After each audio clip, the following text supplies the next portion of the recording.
viralnya berita dugaan penipuan tiket konser Blackpink. Daniel Herman 10 ya mengatakan bahwa dia teman gue beli 60 tiket Blackpink di Mbak Justip total 172 juta. Bahwa Polda Metro Jaya mulai melakukan penyelidikan. Berarti itu kan pasal 378 KUHP. Dan pelaku bisa dijerat 4 tahun penjara begitu ya. Iya. Ataupun dengan undang-undang ITE ya bisa juga. Mungkin ini lebih keras lagi ya.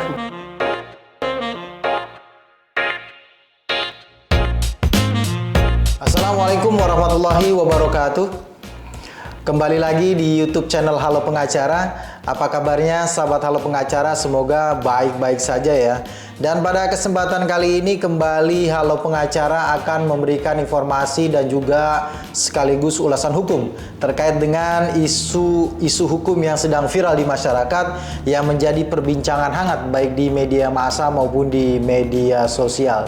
Bersama Kang Dede Rudianto, pada kesempatan kali ini kita akan memberikan ulasan hukum terkait dengan munculnya berita viralnya berita dugaan penipuan tiket konser Blackpink yang katanya kemarin sudah digelar pada tanggal 11 sampai 12 Maret 2023 di Gelora Bung Karno atau GBK. Dan sebelum kita lanjut menyaksikan video ini, jangan lupa terus dukung ya Halo Pengacara dengan memberikan likes, komen, dan juga share video-video Halo Pengacara. Dan jangan lupa juga subscribe YouTube channel Halo Pengacara dan nyalakan lonceng supaya tidak ketinggalan notifikasi terbaru dari video Halo Pengacara. Kang Dede, pada tanggal 11 sampai 12 Maret kita diramaikan berita terkait dengan konsernya Blackpink ya. K-pop ya, K-pop asal Korea ya berarti ya. Iya, betul. Yang manggung di Gelora Bung Karno ya. Dan itu katanya kalau tidak salah hampir dihadiri oleh lebih dari 60.000 orang. Sukses penggemar ya, sukses berat gitulah ya. Nah, Kang Dede ikut ke sana, hadir? Oh, saya tidak. Kebetulan saya bukan penggemar K-pop. Oh, bukan ya. Ya, terkait dengan konsernya Blackpink ya di GBK, itu kan tidak semulus yang kita bayangkan gitu. Ternyata ada beberapa peristiwa-peristiwa yang ramai di media sosial ya, yang dibicarakan di media sosial. Salah satunya itu yang terkait dengan munculnya dugaan penjualan tiket palsu ya gitu ya, atau tiket bodong gitu ya, atau bisa dikatakan dia membeli tiket tapi tidak mendapatkan yang sesuai yang dijanjikan begitu ya. Kang Dede memperhatikan nggak atau membaca berita terkait dengan ramainya gitu ya, diberitakan di media massa bahwa pasca konsernya Blackpink itu muncul berita-berita terkait dengan dugaan penipuan tiket konser gitu Bang. Ya, saya mengamati sekilas itu dan saya sangat prihatin sekali ya. Karena ada pihak-pihak yang memanfaatkan kesempatan konser ini untuk melakukan penipuan gitu. Sehingga ada orang-orang yang merasa tertipu dan dirugikan gitu. Iya, salah satu yang ramai diberitakan yaitu diantara lain dimuat dalam Tempo.co dan juga Detik ya. Di sini dikatakan ada salah satu pemilik akun Twitter ya, itu mengatakan di sini Daniel Herman 10 ya mengatakan bahwa dia teman gue beli 60 tiket Blackpink di Mbak Justip total 172 juta. Gue titip 8 tiket juga. Gimana nih? Nggak dapet tiketnya, refundnya juga belum. Help. Nah, ini juga ramai nih di media massa dan media sosial nih dibicarakan. Ada juga yang ramai diberitakan yaitu adanya tanggapan dari Polda Metro Jaya ya terkait dengan adanya katanya diberitakan bahwa Polda Metro Jaya mulai melakukan penyelidikan terkait dengan munculnya isu hukum terkait dengan dugaan penipuan penjualan tiket ini begitu Kang Haji. Ya, kita merespon baik sekali ya atas tindakan Polda Metro Jaya yang akan melakukan penyelidikan terhadap kasus ini, dan kepada yang merasa dirugikan tentu saja harus membuat laporan secara resmi ya.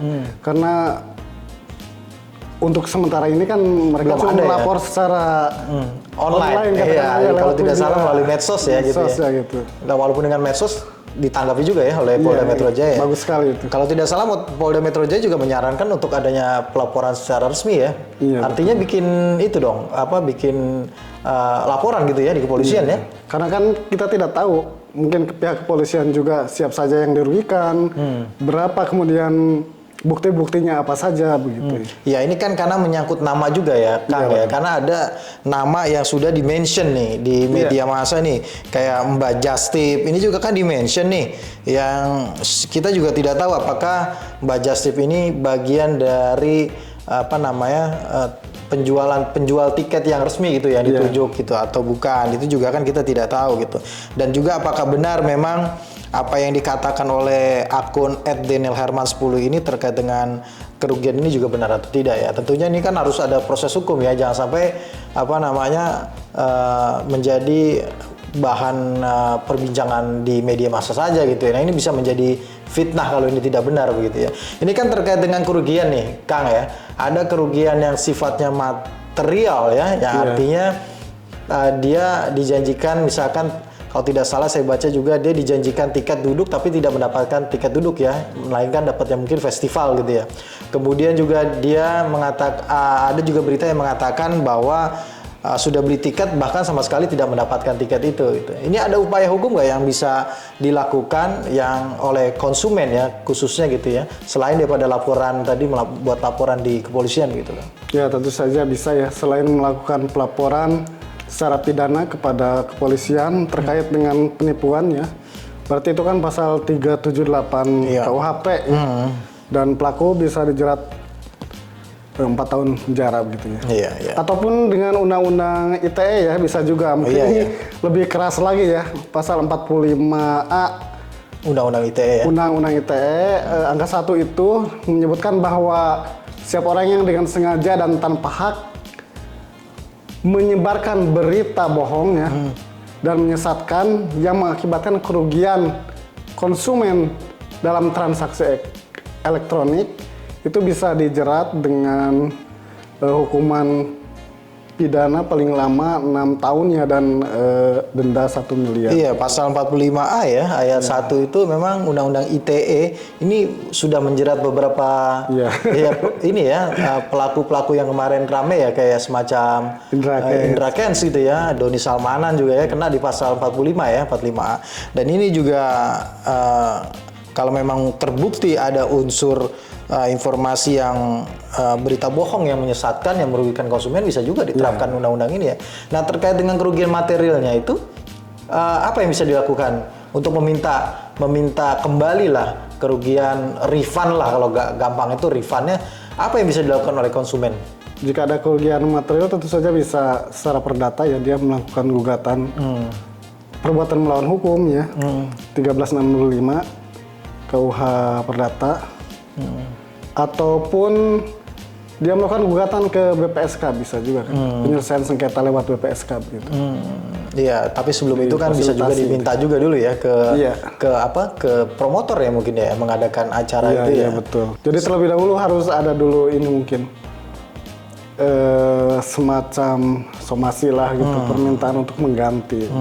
Baru kalau misalnya tidak ditanggapi atau tidak ganti kerugiannya, kita bisa melaporkan ke BPSK. Iya, karena kalau ke BPSK itu kan bila tidak ada tanggapan gitu ya. Iya, betul. Bila tidak ada tanggapan dari pihak pelaku usaha gitu ya untuk mengganti rugi, maka baru bisa diajukan proses penyelesaian perselisihannya di Badan Penyelesaian Sengketa Konsumen ya, BPSK ya.